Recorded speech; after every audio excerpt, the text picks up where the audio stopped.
नमस्कार मित्रांनो, आज आमचे रक्षाबंधन झालं. राख्या बांधण्यासाठी माझ्या तिघी बहिणी या ठिकाणी आलेल्या आहेत.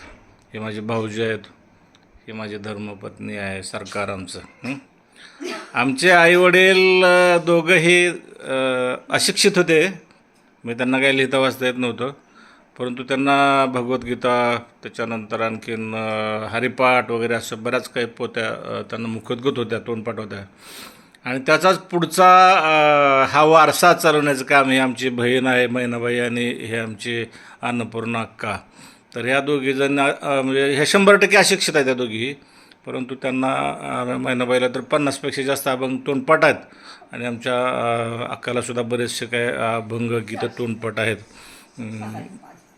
तर आता आमची मैनाबाई एक अत्यंत सुंदर असं अभंग आपल्याला म्हणून दाखवणार आहे.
ह्या